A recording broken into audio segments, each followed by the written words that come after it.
మనతో మళ్ళీ లింగారెడ్డి గారు తెలుగుదేశం పార్టీ నాయకులు కూడా జాయిన్ అయ్యారు. లింగారెడ్డి గారు నమస్కారం. హలో లింగారెడ్డి గారు, మ్యూట్లో ఉన్నట్టున్నారు సార్, ఒకసారి అన్మ్యూట్ చేయండి లింగారెడ్డి గారు.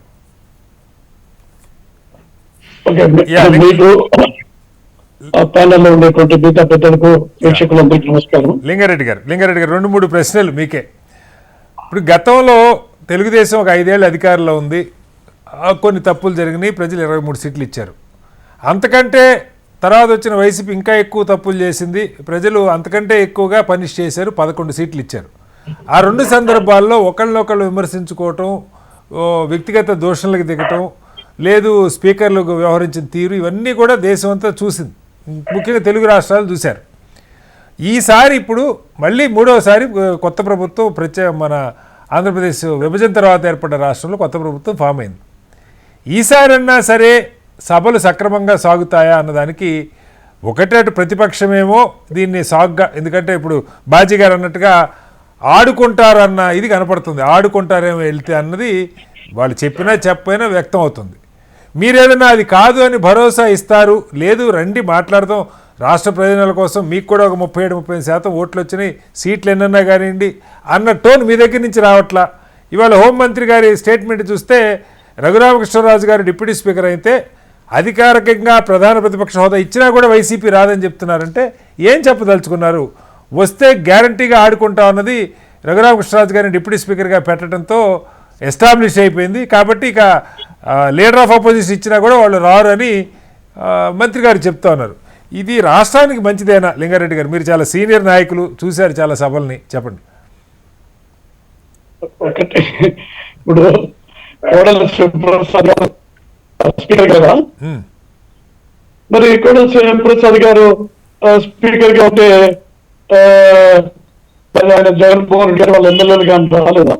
అంటే అక్కడ కుర్చీలో కూర్చున్నటువంటి ఆ వ్యక్తి గురించి కాదు, ఆ కుర్చీలో కూర్చున్నటువంటి వ్యక్తి ఏదైనా పొరపాటు చేసినప్పుడు దానికి మీరు చట్టబద్ధంగా రూల్స్ ప్రకారం సంప్రదాయం మీరే ఉండాలా? ఆయన అయ్యన్న పాత్ర గారు స్పీకర్ గా, మరి ఆయన తెలుగుదేశం పార్టీలో రాష్ట్రంలో వచ్చినటువంటి నాయకుడు, చురుకైన నాయకుడు, ఆయన జగన్మోహన్ గారి పైన తర్వాత వైసీపీ పైన విమర్శలు చేయలేదా? మరి ఆయన స్పీకర్ అయినాడు కదా, అట్లా కాదు కదా. ఇప్పుడు తమ్మినేని సీతారామన్ గారు పూర్తిగా తిట్టాడు చంద్రబాబు నాయుడు గారిని, తెలుగుదేశం పార్టీని, స్పీకర్ అయినాడు కదా, మరి బాగుంది పోయినారు కదా అసెంబ్లీకి. అది కాదు ఇప్పుడు ఇక్కడ ఈర్ష్య, అసూయ. నా ప్రశ్న కాదు సార్, నా ప్రశ్న అది కాదు. వాళ్ళు అభ్యంతరం చెప్తే మనం అర్థం చేసుకోవచ్చు. ఏది స్పీకర్ గారు మాకు న్యాయం చేయరు, లేదా డిప్యూటీ స్పీకర్ న్యాయం చేయరంటే మీరు రెండే అంతవరకు బాగుంది. కానీ వాళ్ళ మీ పక్షం నుంచే రఘురామకృష్ణరాజు గారు డిప్యూటీ స్పీకర్గా ఉంటే జగన్మోహన్ రెడ్డి గారు ప్రతిపక్ష హోదా ఇచ్చిన రారని హోంమంత్రి మాట్లాడారు. అంటే ఎలా అర్థం చేసుకోవాలి ప్రజలు? అంటే అట్లా కాదా, హోంమంత్రి గారు జగన్మోహన్ రెడ్డి గారు అరెస్ట్ చేస్తారని చెప్పలే కదా, అరెస్ట్ చేస్తారని చెప్పింది. ఇప్పుడు ఆయన వస్తా అంటే అడ్డుకుంటామని కాదు కదా చెప్పింది. ఆమె అభిప్రాయం ఏంటంటే ఆయన రాజుగారు సీట్లో ఉంటే ఇలా రాడేమో చెప్పింది. అట్లాంటిప్పుడు ఏం చేయాలా? వైఎస్ఆర్సీపీకి పౌరుషం ఉంటే అమ్మా నువ్వు రాడని చెప్పినా మా నాయకుడు మేము వచ్చి చూపిస్తామని చెప్పాలి కదా.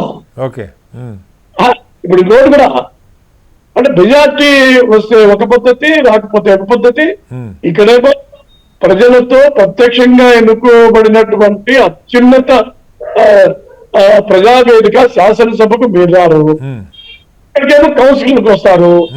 కౌన్సిలర్ అనేది ఎమ్మెల్యేలతో ఎన్నికవుతుంది, తర్వాత ఎంపీటీసీలతో ఎన్నికవుతుంది, టీచర్లతో, తర్వాత గ్రాడ్యుయేట్స్ తో. దేని గొప్పతనం దాని బాధ్యత అయితే ఉంది, లేదని కాదు. మీకు అంటే మీరు అసెంబ్లీకి బాధ్యత వహించాలా, లేకపోతే కౌన్సిల్ కి బాధ్యత వహించాలా? అసెంబ్లీలో వదిలేసి కౌన్సిల్లో పోతామంటే చాలా తిక్కపని అంటారు. ఇంకోటి చెప్పినారు, ఏమంటాడు, మాకు టీవీలు చూపించారు కదా అని చెప్పి. మీ చేతిలో ఉండేటప్పుడు అధికారము టీవీ పైన ఆలోచినారా అసెంబ్లీకి, తర్వాత ఇంటివి మారించినారా, ఏపీ మారించినారా? వాడగలేదు కదా. అది కాదు ఇప్పుడు అపోజిషన్ లీడర్ గురించి మాట్లాడతాము. ఇప్పుడు పి జనార్దన్ రెడ్డి గారు సిఎల్పి లీడర్గా ఉన్నారు. 294 మంది ప్లస్ ఒక సభ్యుడు నామినేటెడ్ సభ్యుడు 295 మంది, 26 మంది వచ్చాయి కాంగ్రెస్ కు. 10% కావాలంటే 30 మంది ఉండాలా? ఆయన సిఎల్పి లీడర్ కానీ పి జనార్దన్ రెడ్డి, ఆయన అపోజిషన్ లీడర్ కాదు కదా. ఇద్దరు సభ్యులు గెలిచినారు బీజేపీ. మూడో టర్మ్ వరుసగా దేశాన్ని వెళ్ళేటువంటి బీజేపీ పార్టీకి 2 సభ్యులు ఉంటారు. ఇప్పుడు వాజ్పేయి ఉన్నారు. రాలేదా? సిపిఐ తరఫున సమైక్య సభలో ఒకరే గెలుస్తున్నారు, బీజేపీ తరఫున ఒకరు ఇద్దరు గెలుస్తున్నారు. వాళ్ళు రాలేదా? మరి కౌన్సిల్ రద్దు చేయమని ఇంకొక చిన్న పాయింట్ కూడా ఉంది లింగారెడ్డి గారు. మామూలుగా మీరు జాతీయ స్థాయి అంశాలు ప్రస్తావించినట్టు ఒక ఇది చెప్తున్నా. ఎప్పుడన్నా ఇలాంటి రిఫ్ట్ ఏర్పడ్డప్పుడు అక్కడ ఉన్న స్పీకర్లు కాస్త పిలిచి ఏదో రకంగా చాలా గొప్ప స్పీకర్లు చేశారు జాతీయ స్థాయిలో. మన దగ్గర చాలా స్టాల్ వాల్స్ లాంటి వాళ్ళు పనిచేశారు, చాలా టాల్ పర్సనాలిటీస్ పనిచేశారు. సభ జరిగేట్టుగా, సభ సజావుగా జరిగేట్టుగా ఒక మంచి ప్రశ్నలు సమాధానాలు ఉండే వాతావరణాన్ని క్రియేట్ చేయటంలో స్పీకర్లు కూడా చాలా కీలక పాత్ర పోషించేవాళ్ళు. ఇప్పుడు నేను అంటుంది మీడియాలో అయ్యన్న పాత్రుడు గారు ఏమన్నారు, లేకపోతే జగన్మోహన్ రెడ్డి గారు ఏమన్నది అన్నారు కాదు. ఇప్పుడు ఆయన స్పీకరు, ఈయన ప్రతిపక్ష హోదా లేని 11 మంది సభ్యుల లెజిస్లేచర్ పార్టీకి నాయకుడు. ఉన్న ఒకటే ఒక ప్రతిపక్షం అది. ఎందుకు స్పీకర్ గారు చొరవ తీసుకొని ప్రత్యేకంగా మాట్లాడి సభకు వచ్చేట్టుగా చేసే ప్రయత్నం? గ్యారంటీగా నేను వాళ్ళకి ఆ లీడర్ ఆఫ్ అపోజిషన్కి ఇచ్చిన సమయం ఇవ్వాల్సిన రూల్ అయితే ఏమి లేదు. కానీ సభకు వచ్చేట్టుగా కొంచెం స్పీకర్ గారు చొరవ తీసుకుంటే ఎలా ఉంటుంది లింగారెడ్డి గారు? స్పీకర్ గారు పిలిచాల్సినటువంటి నైతికపరమైనటువంటి బాధ్యత ఉంటుంది ఇక్కడ కానీ, దిగువ సభలో, ఎగువ సభలో, పైన పార్లమెంట్ లో కూడా, లోక్సభ రాజ్యసభలో ఉంటుంది. ఇది విచిత్రమైన వాదన కదా. అంటే మాకు ప్రతిపక్ష హోదా ఇవ్వలేదు కాబట్టి రాలేదంటారు కదా. వాళ్ళనేది మాకు సమయం ఇవ్వడంలో ఏదైనా అన్యాయం జరిగిందో, లేదు ఎవరైనా అధికార పార్టీ సభ్యులు చాలా దారుణంగా మాట్లాడినారో, మాపై దౌర్జన్యం చేస్తున్నారు అంటే అటువంటి జరగవు, నేను సమయంగా జరుపుతాను, మీకు న్యాయం చేస్తాను, మీ గౌరవానికి భంగం రానివ్వరని చెప్పి పిలుస్తారు. ఇది అట్లా కాదు కదా. వాళ్ళు చెప్పేది ప్రతిపక్ష హోదా ఇవ్వలేదని రాలేదంటారు కాబట్టి శ్రీధర్ రెడ్డి గారు చెప్పడం శ్రీధర్ రెడ్డి గారు ఎక్స్ప్రెస్ చేసింది అయితే మాకు క్యాబినెట్ ర్యాంకు ఆ ఫెసిలిటీస్ మేము అడగట్లేదు, టైం ఒక్కటే మా కన్స్టెంట్ అంటున్నారు. ఆ టైం విషయం సరే, టైం బయట చెప్పాల్సిన పని లేదు, స్పీకర్ గారు పిలిచేవన్నా మాట్లాడితే సమస్య పరిష్కారం అవుతున్నది నా ప్రశ్న. ఇప్పుడు మన హెచ్ఎంటీవీలో టైం వెళ్ళదు అడగడం కాదు కదా.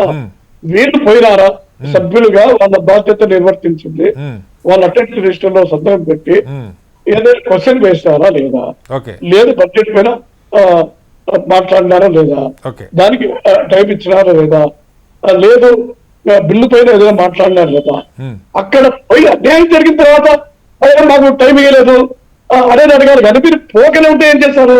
అది చాలా తప్పది. అసలు అసెంబ్లీలో అడుగు పెట్టకుండానే టైం ఇవ్వలేదు అనేది అది వితండవాదము, అది తప్పు. ఇంకోటి కూడా, ఇప్పుడు వాళ్ళ నెంబర్ చట్ట ప్రకారము వాళ్ళకు సమయం ఇవ్వాలంటే చాలా తక్కువ వస్తుంది నెంబర్ ఎక్కడ టైం ఇచ్చేది. కానీ ఇప్పుడు వాళ్ళ నెంబర్కి మించి 2 రెట్లు 3 రెట్లు 4 రెట్లు కూడా టైం దొరుకుతుంది. ఇప్పుడు ఏమైతుంది, ఇప్పుడు వాళ్ళ 39% ఓట్లు వేసినప్పుడు మిమ్మల్ని ఎందుకు పంపించామని అడగరా వాళ్ళు? ప్రతిపక్షాలు అడగరా? ప్రజల సంస్థలు, రాజకీయ పార్టీలు అందరూ అడుగుతారు. ఇంకొకటి కూడా, అరే రేపు కూడా మీకు ఇవ్వరు, రేపు కూడా మీకు ప్రతిపక్ష హోదా ఇవ్వరు, ఈ 5 ఏళ్ళు పోరు, మీరు మిగతా 5 ఏళ్ళు పంపులు ఉంటారా? లోటు అడుగుతున్నా.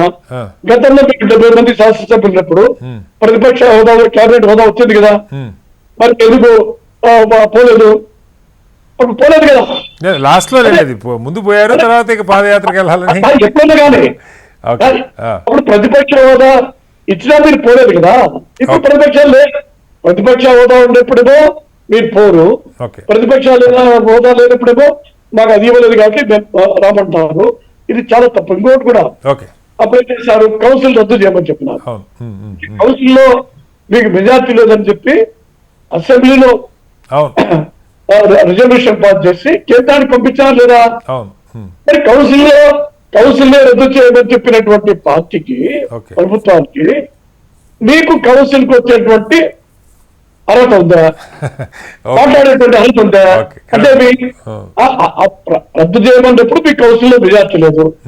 అప్పుడు సిఆర్ బిల్లులు కానీ అమరావతి బిల్లులు కానీ దాంతో వ్యతిరేకమవుతాయి.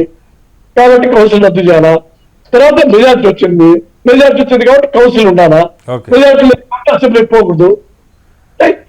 ఇంతకంటే విచిత్రమైనటువంటి పార్టీ, విచిత్రమైనటువంటి మనుషులు దేశంలో, ప్రపంచంలో ఎవరైనా ఉన్నారో ఆలోచన చేయండి. Right. నేను ఒకటే చెప్తున్నా, ఇది ఇప్పుడు ఎవరో చెరువు మీద అడిగి Okay. ముడ్డిగా కడుకుని అనుకుంటా అంట, మొట్టగా చెప్పాలంటే Right. చెరువు Okay. వానికి నచ్చమా? Okay. మీరు ఒక ఉండారు, మీ ఉనికిని కాపాడాలంటే Okay. కనీసం వైఎస్ఆర్సీపీ పార్టీ ఈ రాష్ట్రంలో ఒకటి ఉందనేది ఉనికిని కాపాడడానికి కోసమైనా మీరు అసెంబ్లీకి రావాలా, ప్రశ్నలు వేయాలా, డిబేట్ లో పాల్గొన్నారా, బిల్లుల పైన మాట్లాడాలా?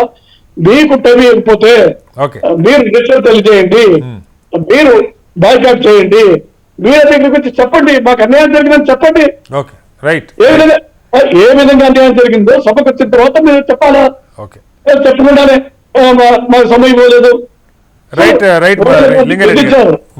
జగన్మోహన్ రెడ్డి గారు కోడలు కానీ ఆయన పైన సభలో కుర్చీలో కూర్చోంటే నువ్వు ఫ్యాక్షనిస్ట్ అని చెప్పినాడు.